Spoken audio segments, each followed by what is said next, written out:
Bom dia a todos. Então, dando sequência às nossas apresentações, no cronograma estava prevista a apresentação de artigo pela Marina. Apesar de quarta passada ter sido feriado, decretado, a gente decidiu dar continuidade ao cronograma e em alguma outra oportunidade a gente faz aquela apresentação de casos que passou, senão a gente vai ficar atrasado no programa. Então, convido aí a Marina hoje para se apresentar e falar sobre o artigo que ela vai apresentar. Bom dia. Bom dia, pessoal. Meu nome é Marina, sou E4 e vou apresentar para vocês um artigo sobre malformações anorretais.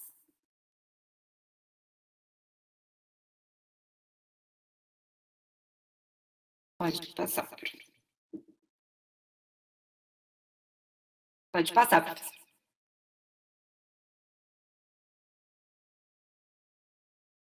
As malformações anorretais, elas são um complexo de anomalias congênitas que envolvem o ânus e o reto e também podem envolver tratos urinários e genitais, em alguns casos. Ela tem uma incidência de 1 para 5 mil nascidos vivos, é um pouco mais prevalente em meninos e, na maioria dos casos, ela se apresenta como um ânus imperfurado e o componente distal do trato gastrointestinal pode ter um fundo cego ou pode ter uma fístula para o trato urinário, genital ou para o períneo. Pode passar. É bastante comum a incidência com outras anomalias congênitas. E o prognóstico e a qualidade de vida, elas vão depender, em grande parte, da presença e da gravidade dessas anomalias. As mais comuns são as urogenitais, e sendo mais comum o refluxo. Também tem alterações de coluna, medula espinhal, displasia do sacro, e tem algumas associações com síndromes, que estão escritas na tabela 2, que eu vou citar rapidamente mais para frente. Falando um pouco da embriologia, no início da vida embrionária, a porção terminal do intestino primitivo, que é a cloaca primitiva, ela é dividida em porção ventral e retal, pelo septo uroretal, e é separada da cavidade amniótica pela membrana cloacal. A maioria dessas malformações anorretais que a gente vai falar, elas ocorrem por um mau desenvolvimento no septo uroretal, que é esse que divide a porção ventral e dorsal. No início da vida embrionária, nas 4 e 6 semanas, o saco vitelínico, o intestino posterior primitivo e o seio urogenital entram na cloaca. Na próxima slide eu vou mostrar uma imagem que fica um pouco mais ilustrativa. E no final da 7ª semana, o septo uroretal e a membrana da cloaca, eles estão praticamente no mesmo nível, então a cloaca é dividida em porção ventral, que é o seio urogenital, e a porção dorsal, que é o reto e canal anal proximal. Pode passar, professor.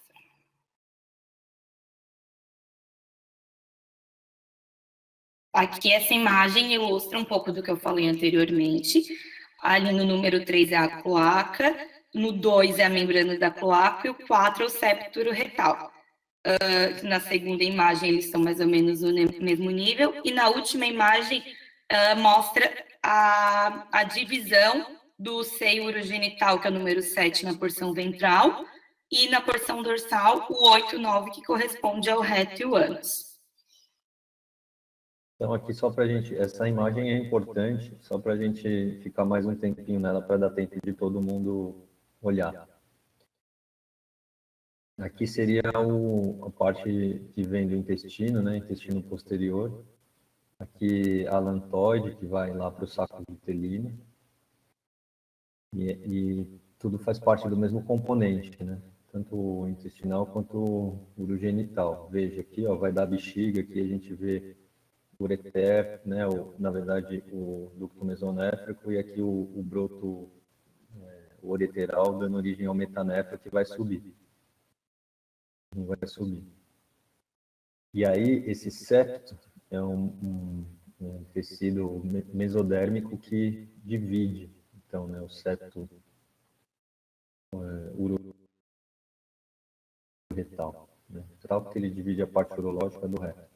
E aqui, em tese, a gente formaria o ânus, e aqui é o genital, mais o parte urológica com a bexiga aqui vai fechar, né? Vai ficar o ligamento vesical, que comunica com o umbigo.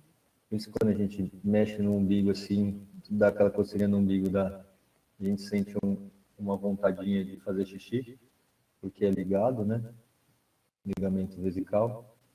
E a gente pode ter o seio, a fístula e o cisto de Ura nessa região.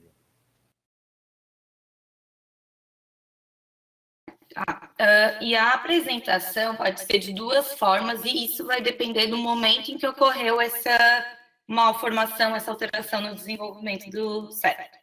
Pode ser com orifício anal ectópico ou fístula, que é um desenvolvimento anormal precoce da porção dorsal, ou um ânus anormal com uma posição normal, que é um defeito da recanalização tardia por uma oclusão do orifício anal. Existem duas classificações. Peraí, só para a gente também ver. Então, orifício anal ectópico ou fístula,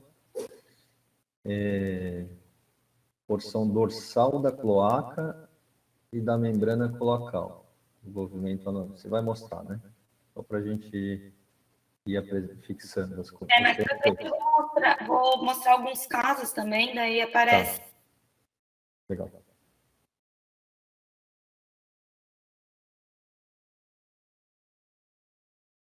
Então, como eu estava falando, tem a classificação de Winsfried, de 1984, que dividia em baixo, intermediário e alto, que era de acordo com a localização do fundo retal, eu não sei como é que se fala da porção terminal, do bolsa do reto, em relação ao sling pubo-retal.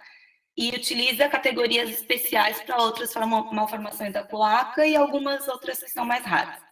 E mais recentemente, foi escrita essa outra classificação na Conferência de Quebec, que descreve a presença ou ausência de fístula e a sua localização, também como a posição do reto terminal. Aí eu estou demonstrando uma tabela que mostra as duas classificações nos meninos, e nas duas imagens abaixo está demonstrando a posição das fístulas, na primeira num tipo baixo e na segunda no intermediário ou alto. Então aqui, nesse lado aqui, a gente está vendo fístulas baixas, é isso? Isso, Então o reto vem anteriorizando aqui, a gente vê que é um menino, né? Então, veja, está aqui já na bolsa escrotal, aqui na frente, um ânus anteriorizado, aqui a parte da musculatura pélvica, e aqui fístulas mais altas que podem ir para a região peniana, uretra, próstata e bexiga. É isso? Isso mesmo. Essa daqui é a classificação atual. Essa isso mesmo, é a mais recente, que é a presença ou ausência de fístula e a localização. Tá, então essa daqui passa por dentro do músculo, né, da musculatura, da estrutura muscular, e essa aqui não, né, não chegou a passar. E isso vai ter implicações cirúrgicas, correto? Uhum. Eu passo o slide, ele dá um tempinho para atualizar para vocês, por isso que demora aí. E ali anteriormente era a mesma ilustração, só que nas meninas, né? Tá. Eu Eu passei, na verdade eu tinha mudado, então vamos ver aqui. Então aqui abaixa, passando por dentro da musculatura pélvica, com o ânus anteriorizado e com a fístula vestibular aqui. E aqui a alta, passando por fora da musculatura e a fístula no canal vaginal. Ou uretra, certo? Certo.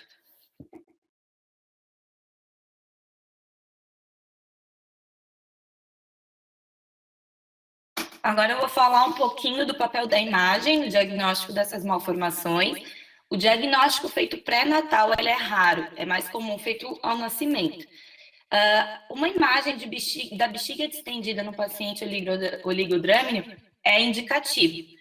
A gente pode também identificar estruturas císticas pélvicas nos fetos femininos e suspeitar de uma anomalia da cloaca. Essas estruturas císticas, elas podem corresponder à bexiga distendida e à vagina com útero único ou septado. E a ressonância do terceiro trimestre, ela confirma a suspeita feita pelo ultrassom, só que a maioria, como eu falei, a maioria dos casos é identificado no nascimento, e na ressonância a gente vai identificar nos pacientes normais a urina com intensidade de sinal semelhante à do líquor, hiper em T2 e hipo em T1, e nos pacientes com uma formação de mecônio no cólon distal e no reto, com... acho que eu descrevi ao contrário. Ah, não, tá certo. Hiper em T2, O mecônio, ele é hiper em T1. Isso faz, ajuda a gente a diferenciar do que seria líquido, né? Isso mesmo. Aí eu estou ilustrando o que eu falei da anomalia da cloaca com as imagens císticas. Isso aí são imagens do feto. Então, o que são esses Vs aqui?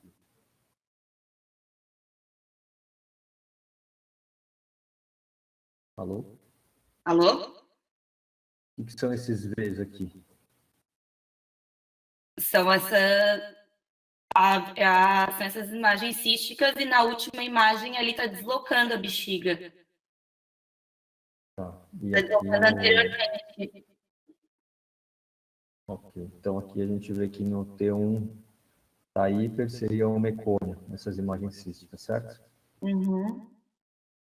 Que daí na seta preta a gente pode ver o mecônio como eu tinha falado antes, no cólon, que ele fica hiper.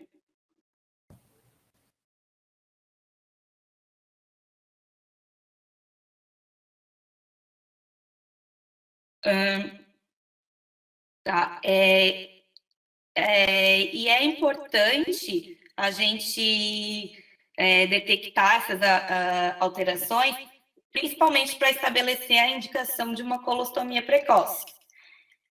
Geralmente, a abordagem dos lactentes com fístula externa, que é o tipo baixo, como a gente mostrou anteriormente, vai ter um procedimento cirúrgico precoce. Se não for visualizado nenhuma fístula externa inicialmente, a passagem do mecônio pela vagina ou pela urina vai acontecer em 24 a 48 horas, e é um indicativo do tipo intermediário alto. Por isso que é importante a reavaliação dos neonatos com 2 dias de vida.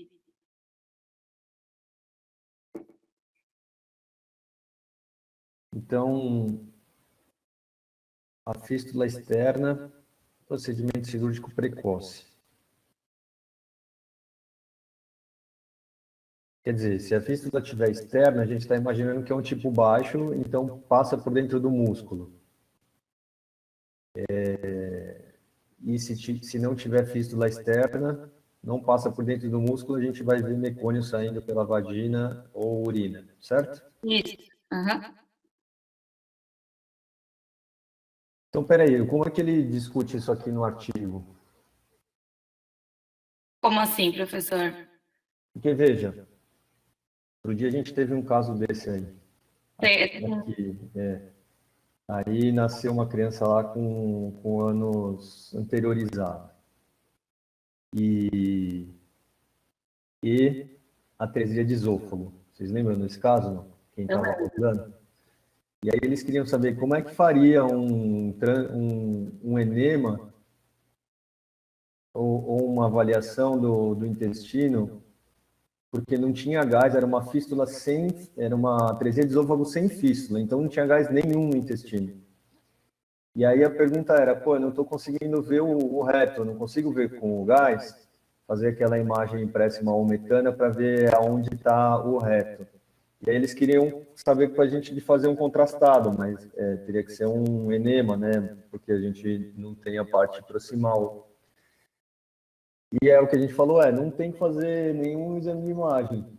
Vai para a colostomia, não vai mudar a sua conduta. Depois que você fizer a colostomia, a gente faz o contrastado pela fístula distal, pela boca distal, ou fístula distal.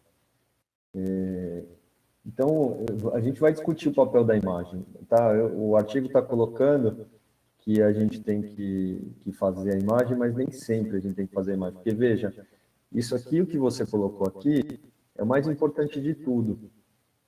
Você sabe, olha que importante essa figura. Você sabe que se tiver um ânus anteriorizado ou uma fístula perineal, ele é do tipo baixa, com músculo em volta, tanto no menino quanto na menina. Se não tiver ânus anteriorizado e nem fístula perineal, ou seja, está saindo pela urina ou pela vagina, então você sabe que é do tipo alto, não passa pela musculatura pélvica. A imagem vai te dar exatamente as mesmas informações. Mas vamos lá, vamos ver o que ele fala para a gente discutir, se a gente concorda ou não. Fala a respeito da colostomia antes do tratamento definitivo. Tá, então vamos lá, para a gente discutir isso. Daí, essa avaliação do segundo dia de vida deve incluir o raio-x de tórax, coluna vertebral e pelve, ultrassom cardíaco, abdominal, pélvico, perineal e da coluna vertebral para avaliar essas anomalias associadas. Boa, então tá vendo? São exames de imagem para procurar outras anomalias, né? Por enquanto ele ainda não falou do... Vamos lá. Daí, esse aí seria mais ou menos um fluxograma sobre o que a gente estava falando anteriormente, da avaliação após os 2 dias de vida, da solicitação das imagens. Você quer falar o que se destaca aí de importante? Porque esse organograma é legal, ele é importante. A gente vai solicitar os exames que eu falei anteriormente, o raio-x e o ultrassom, né, nos pacientes. Se não tiver... peraí, professor. Eu me confundi agora. Ó, aqui, ó. A cloaca, a gente só chama de cloaca na menina, né? No menino a gente não chama de cloaca.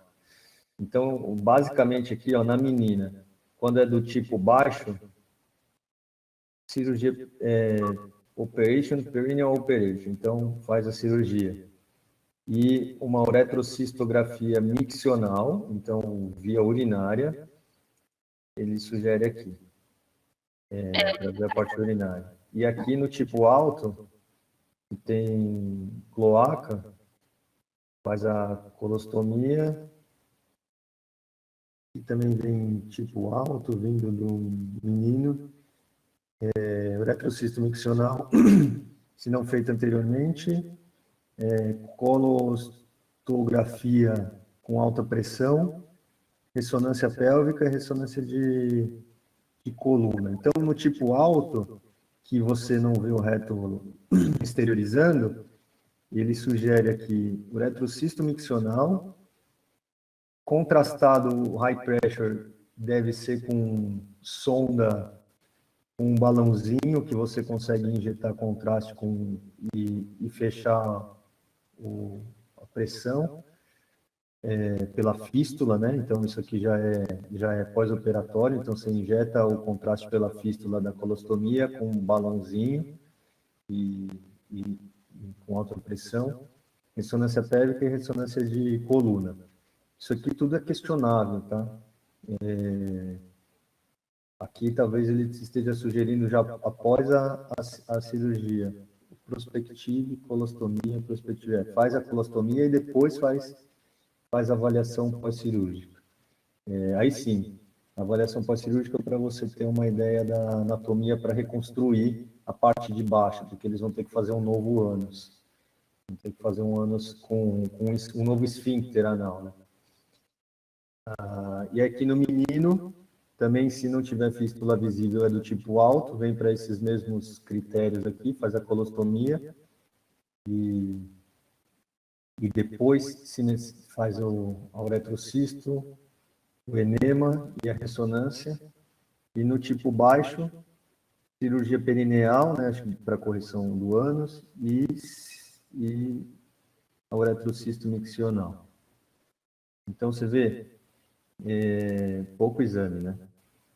Se o ânus aparece, o ânus é anteriorizado, o uretrocisto miccional.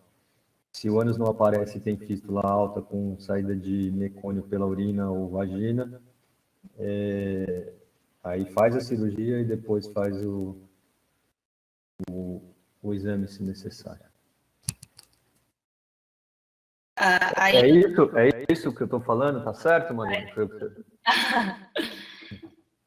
E aí, estou ilustrando um pouco desses exames que eu tinha falado para solicitar no segundo dia de vida, que a gente demonstrou no fluxograma. Nesse primeiro exame, a gente pode ver um raio-x em AP com anomalias nas vértebras torácicas, e a gente também pode observar que tem distensão gasosa no intestino delgado e no cólon, e a gente não vê ar no reto.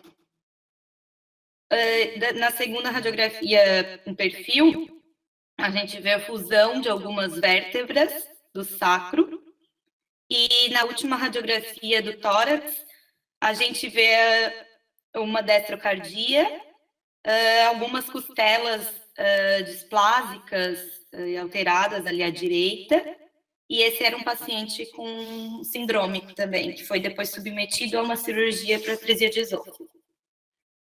Só para a gente aproveitar aqui, essas hemivértebras aqui, elas podem ser hemivértebras porque a gente tem duas massas, né, de formação, de centro de ossificação do corpo vertebral, que ficam apostas e formam o corpo vertebral. Você pode ter uma hemivértebra porque uma delas não formou, então é uma hemivértebra verdadeira, ou uma hemivértebra supranumerária, ou seja, formou uma a mais do que deveria ter na coluna. Para a gente saber isso, a gente tem que contar quantas vértebras tem no todo. O fato de não ter ar no reto, na posição de barriga para cima, deitado de barriga para cima, que foi essa posição desse raio-x aqui, não nos diz nada. Então, a gente não se preocupa de não ter ar no reto se foi feito deitado de barriga para cima. Por isso que a gente pede para fazer aquela posição de prece maometana. Antigamente se fazia um invertograma, você segurava a criança com a perninha para cima, enquanto ela chorava, você fazia um raio-x durante os maus tratos, né? Segurando ela de perna para cima. Então, para evitar esses maus tratos, não se faz mais isso. Você coloca ela de barriguinha para baixo com a perninha dobrada. Então, ela fica com um bumbumzinho elevado. E aí você faz um raio-x de perfil com raios horizontais. E aí você vai ver o gás no reto, porque vai ficar para cima, né? O reto vai ficar para cima, e aí pode enxergar. Então, se você não fez um raio-x em posição de prece maometana, você não valoriza a ausência de gás no reto e nem utiliza isso para medir ou para tentar inferir qual é a posição do reto na anomalia no retal. Ok? Tá bom. Ultrassom perineal, a gente localiza a porção distal do reto, avaliando a anatomia e a presença de fístulas. É feito em decúbito, como você estava falando, decúbito dorsal com as pernas elevadas. A gente mede a distância do reto ao ânus no sagital. Mais do que 15 milímetros é tipo alto e menos do que 15 milímetros tipo baixo. Lembrando que isso aqui é clínico, né? A gente não tem que se preocupar tanto com essas medidas, porque imagina, aqui no ultrassom dá menos, mas no raio-x, qualquer errinho de posição, tá oblíquo para lá, oblíquo para cá, é difícil de você medir. No ultrassom você consegue medir melhor, se não tiver gás, vai ter líquido lá, né? Então você consegue medir melhor. Mas é clínico, né? O tipo baixo é perineal, a abertura do ânus, o tipo alto não é. E ultrassom abdominal e pélvico avalia o trato urinário e ele é limitado nas primeiras 24 horas de vida, porque a dilatação do sistema urinário superior pode estar ausente por uma desidratação fisiológica e diminuição da saída de urina no bebê. Daí a gente complementa com uma uretrocise. Ultrassom...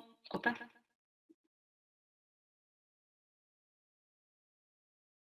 Ultrassom da coluna vertebral, a gente avalia a morfologia e idade do sacro, da coluna vertebral distal, identifica o nível do cone medular e a presença ou não de uma massa pré-sacral. Se tiver anomalias sacrais ou da medula espinhal, é obrigatório fazer a ressonância.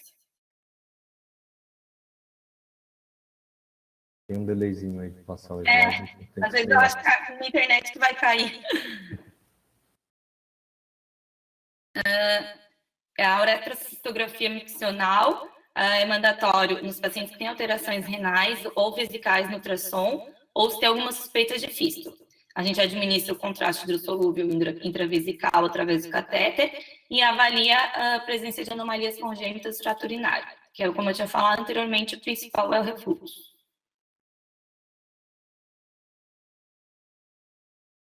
Então, a uretrocisto, ela entra, a gente tem uma anomalia no retal e a gente usaria a uretrocisto para ver as alterações urogenitais associadas.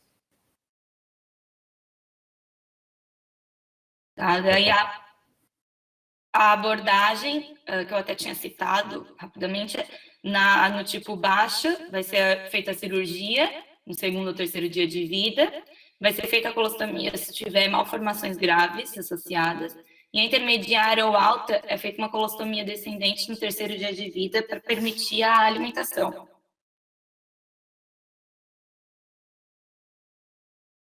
Então, na baixa, se faz uma abordagem do períneo para correção local ali, sem colostomia. Só se tiver uma formação grave associada.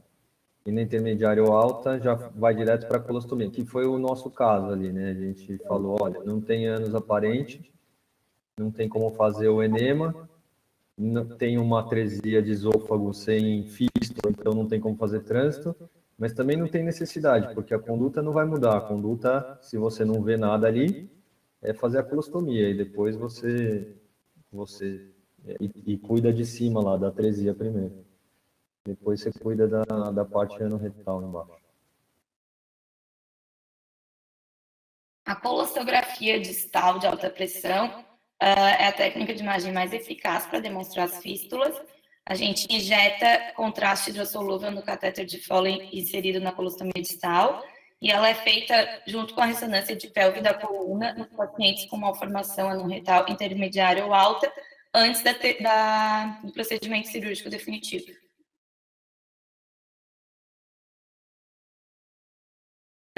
A ressonância da coluna é o método mais sensível para detectar as anomalias da coluna vertebral e espinhal, e, como eu citei antes, ela é mandatória no caso das anomalias vertebrais, displasia de sacro ou alguma alteração vista no ultrassom.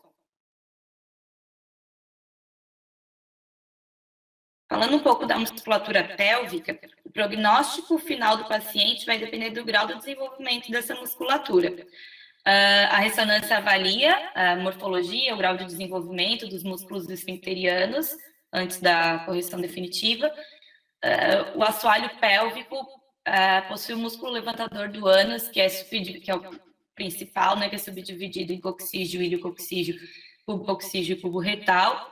E o esfíncter anal externo, que é subdividido em subcutâneo, superficial e profundo. Mais para frente eu vou demonstrar imagens. Existem dois planos de referência transversal utilizados, que é o pubococcígio e o isquiático. O pubococcígio eu vou mostrar na imagem na sequência, que é da borda superior do pubis ao cóccix, inclui a próstata nos homens e o colo do útero nas mulheres, e o reto em ambos.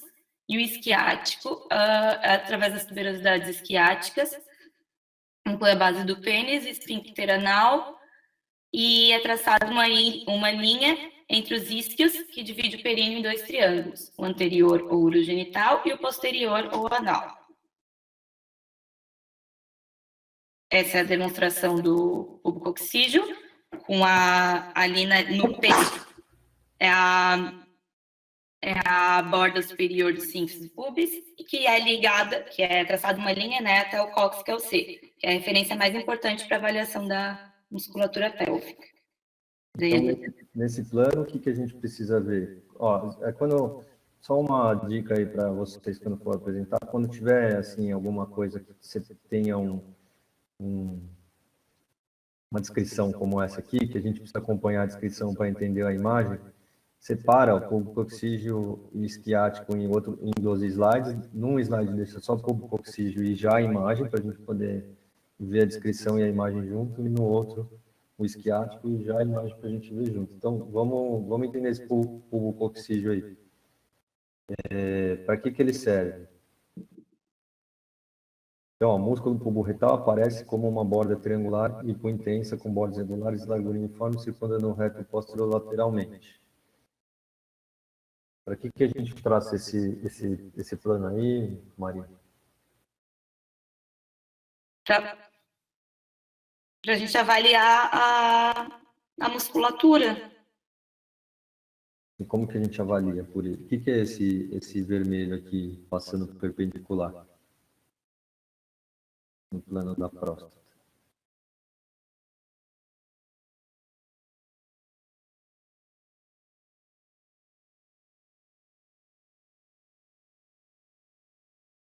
Marina, está me ouvindo? Então, para a gente ter uma referência anatômica, professor? Não sei se eu entendi essa pergunta. Não, você pegou essa imagem lá do artigo, certo? Isso. Então ele falou desse plano aqui para a gente avaliar a musculatura e ele passou um perpendicular aqui, ó, por cima da próstata aqui, né? Meio que separando o reto para trás e a parte urogenital para frente, certo? Certo. Bom, vamos ver o isquiático para a gente entender os dois. Continua aí nessa imagem.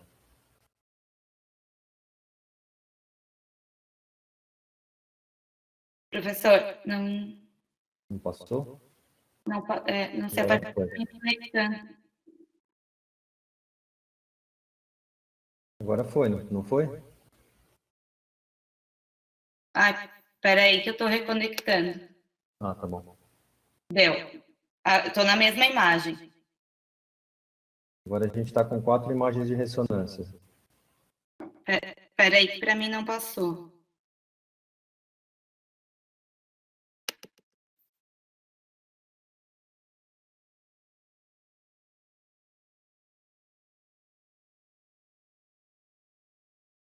Todo mundo está vendo? O Renan falou para você atualizar a página, Marina. Eu passei o slide e você ainda não atualizou para você aí.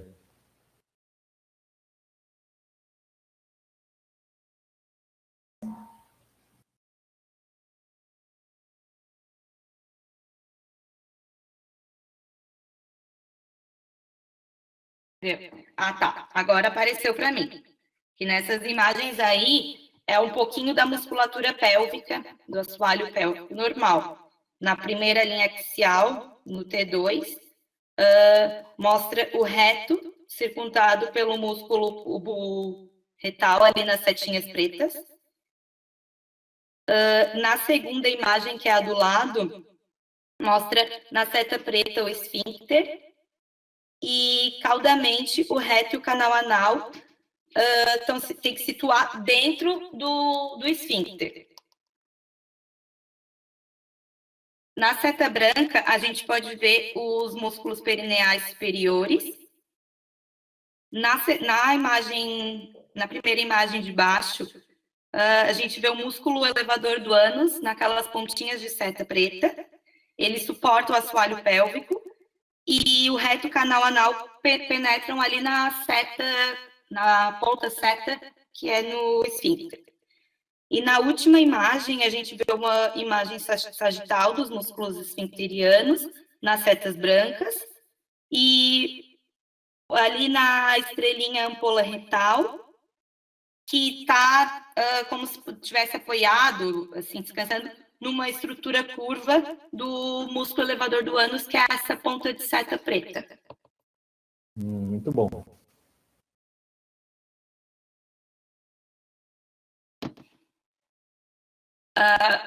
As malformações anorretais em meninos também, né, tem as classificações baixa, intermediária e alta. No tipo baixa, pode ter uma fístula perineal, pérolas perineais, que está demonstrado ali na segunda imagem, períneo corrugado e prega cutânea perineal, também demonstrado naquela imagem, na primeira. Tem bastante associação com anomalias genitais, como micropênis, hipospadia, genitália ambígua. A musculatura esfincteriana geralmente se apresenta normal, e apenas a parte mais baixa do reto é deslocada anteriormente, que é o que aparece na próxima imagem. Ali na setinha, o reto está deslocado anteriormente.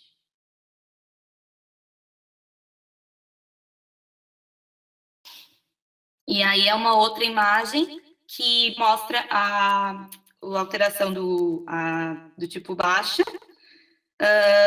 No primeiro exame, num corte sagital, mostra uma fístula reto-peritoneal naquela primeira ponta de seta. Perineal, né? Fístula reto-perineal, né? Isso. Fístula peritoneal. Desculpa. E o reto anteriorizado ali na seta, que está abaixo do músculo elevador do ânus.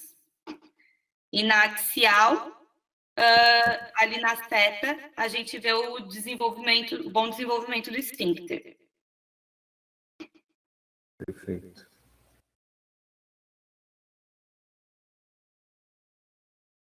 E o tipo mais comum nos meninos é intermediário ou alto com fístula reto-uretral. E a anatomia do períneo e do glúteo geralmente está normal.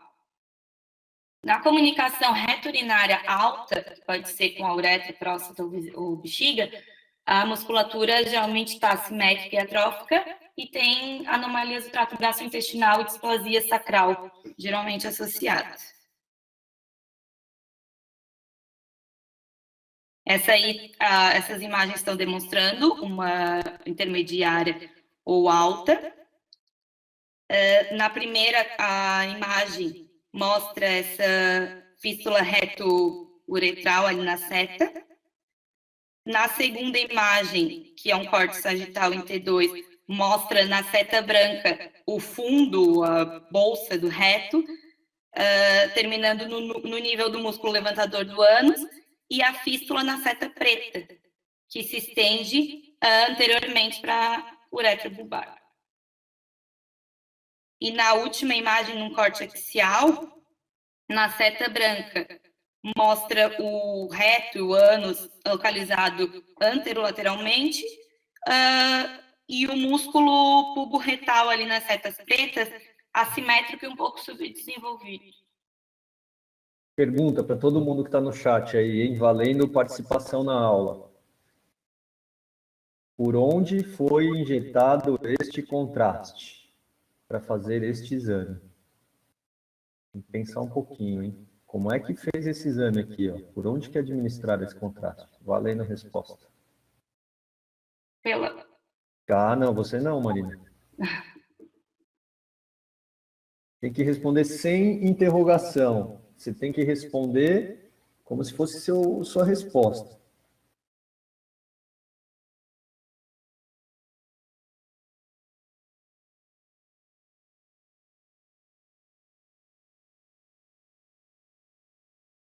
Perfeito, todo mundo acertou. Colostomia. Ou seja, primeiro você faz a cirurgia, né? Você já tem o diagnóstico. O diagnóstico é, você clinicamente não vê o ânus. Certo? E pela urina está saindo o mecônio, ou está esquisito. A urina sai com uma cor esquisita. O que você faz nesse caso? Você não viu o ânus, diagnóstico, fístula, anomalia no retal alta, conduta, colostomia precoce para poder alimentar, e aí depois o exame com a bolsa distal, que você vai avaliar a fístula, o tipo de fístula e o reto. É isso aí mesmo. Então, colostomia. Qual foi o exame pré-operatório desse paciente, provavelmente? Sim. Aqui, eles fizeram a ressonância, né? Nesse caso. E qual a diferença de ter feito pré-operatório e pós-operatório? Entende? A colostomia foi feita de qualquer forma. Provavelmente, essa ressonância aqui é pós-operatória. Não para diagnóstico de anomalia no retal alta. Diagnóstico é clínico, mas sim para avaliação da musculatura, como a Marina descreveu.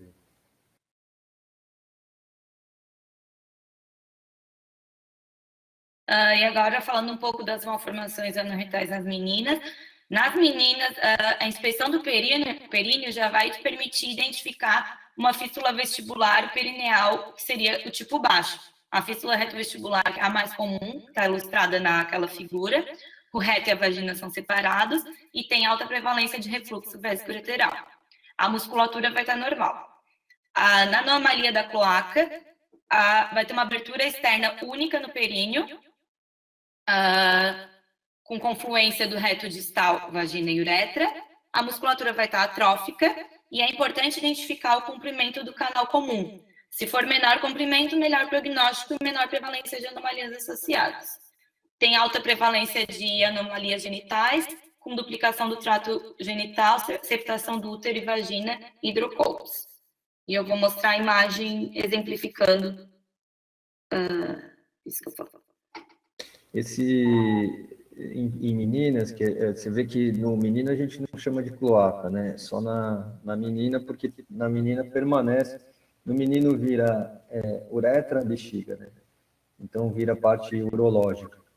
Na menina permanece a parte da vagina, que é genital. Por isso que ainda chama de cloaca.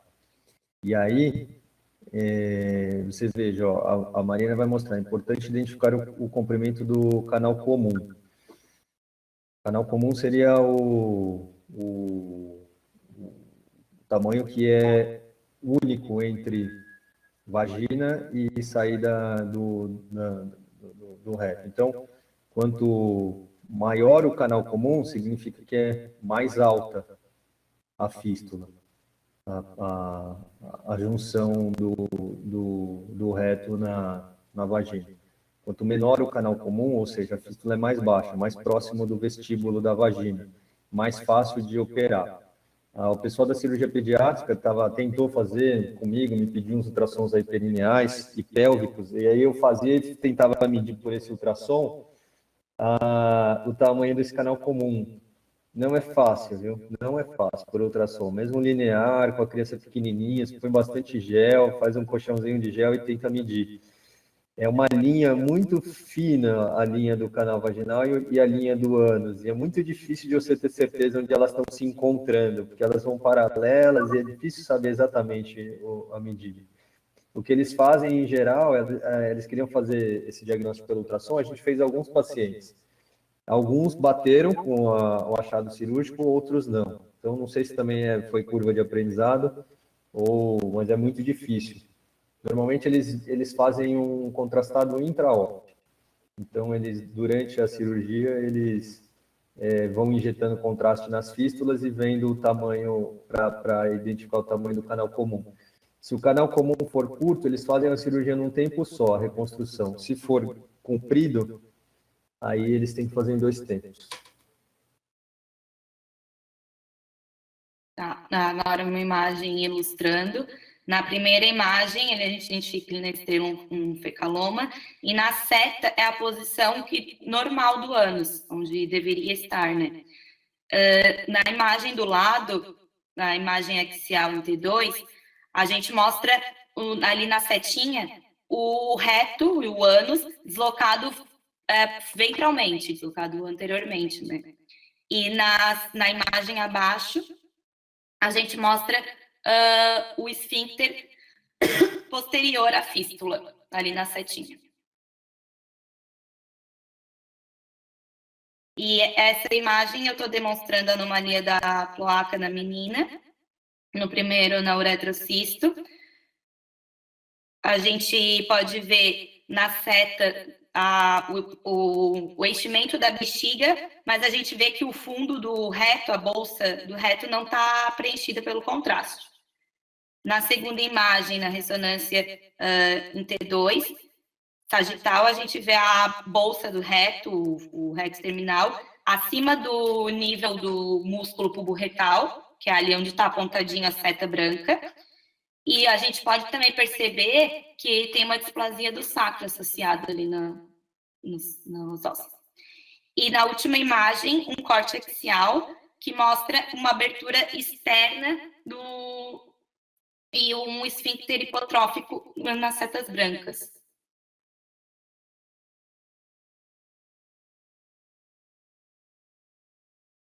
Agora eu vou falar um pouco rapidamente sobre algumas síndromes que são associadas, porque a maioria das anomalias anorretais, algumas delas vêm associadas a outras síndromes. VACTER, que é uma associação não aleatória de defeitos congênitos, que tem anomalia tem que ter pelo menos 3, né? A anomalia da coluna vertebral, canal anal, cardiovascular, fístula traqueosofágica, anomalia renal, defeito dos membros. Tem uma incidência de 1 cada 10 a 40 nascidos vivos, a maioria é esporádica, e o diagnóstico pré-natal, ele é raro. Mas se no ultrassom a gente vê uma artéria umbilical única e polidrâmio com associação de malformações vertebrais, renais, membros ou cardíacas, a gente pode suspeitar.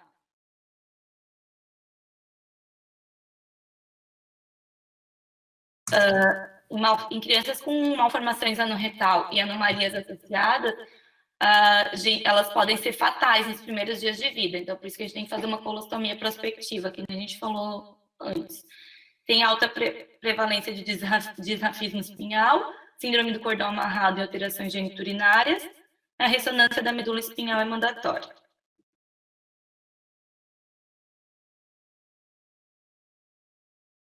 A síndrome de regressão caudal é um defeito raro e esporádico do tubo neural. O paciente não tem controle da bexiga e do intestino. É uma anomalia no desenvolvimento da coluna distal, junto com a genesia completa ou parcial do sacro. Deformidades pélvicas, anomalias dos órgãos digestivos, urogenitais, coração e membros. Ela tem uma incidência de 1 cada 60 nascidos vivos e é mais comum nos meninos. No ultrassom pré-natal, a gente vê uma interrupção súbita da coluna vertebral, por ausência dos corpos vertebrais. Pode ser torácicos, lombares ou sacro, e a gente identifica uma fusão com os ossos pélvicos.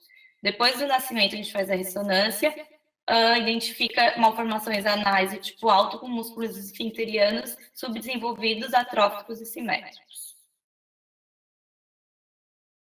Nessa imagem aí, eu estou mostrando a genesia sacral quase que completa, ali na primeira imagem, onde está a seta apontando, e na segunda imagem, no córtex sagital da ressonância, uma medula espinhal amarrada com uma morfologia arredondada típica do cone medular, ali na seta branca. E, por último, a tríade Currarino, que é muito rara. A tríade é a estenose ou a genesia anal, defeito sacrococcígeo, e uma massa pré-sacral, que pode ser meningocele anterior, teratoma, cistodermoide ou epidermoide.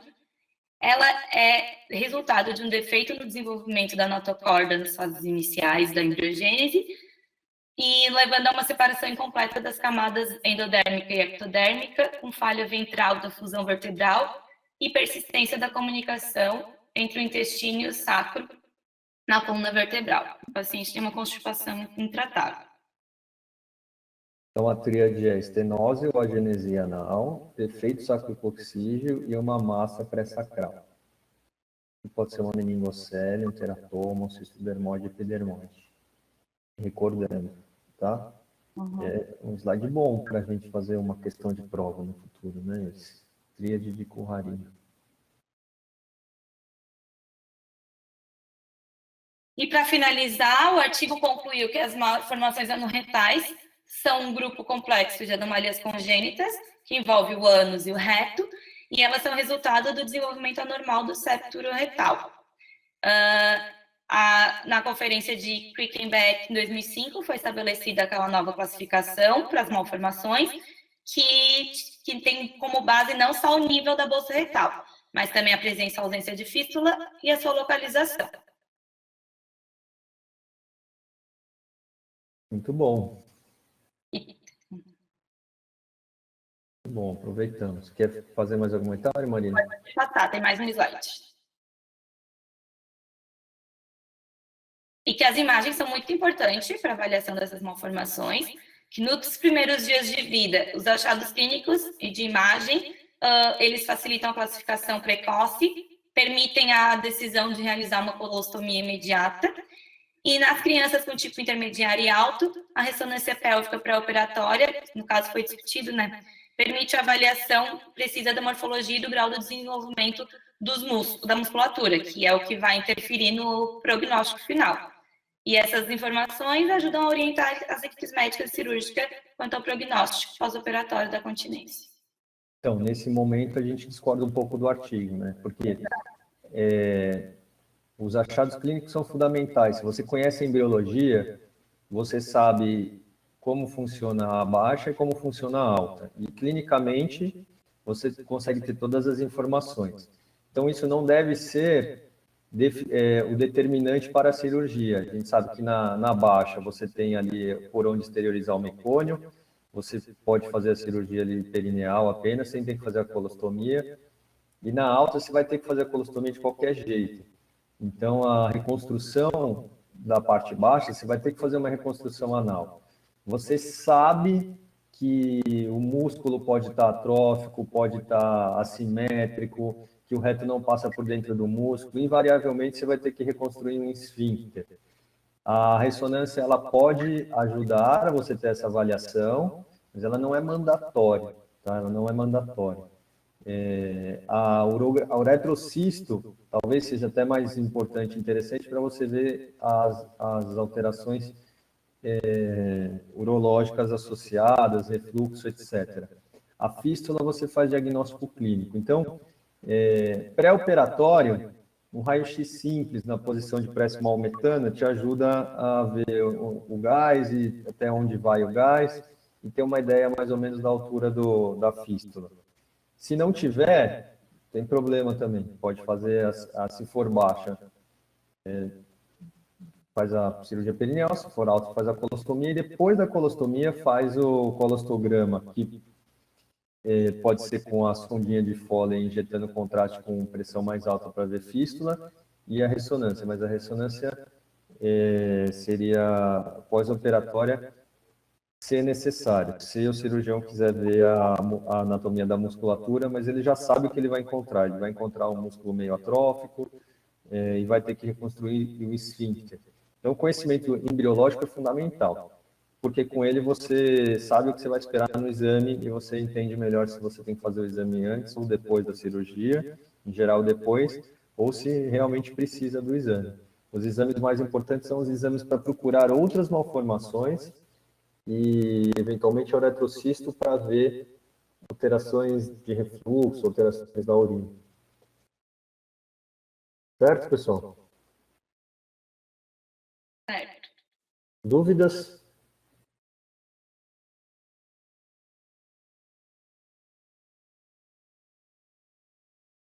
Bom, então agradeço a Marina pela apresentação do artigo. Obrigada. Obrigado a todos pela participação. Pessoal da pediatria, vamos tomar um cafezinho, daqui a um tempo a gente libera alguns exames. E bom dia a todos. Boa quarta-feira, bom trabalho para todo mundo.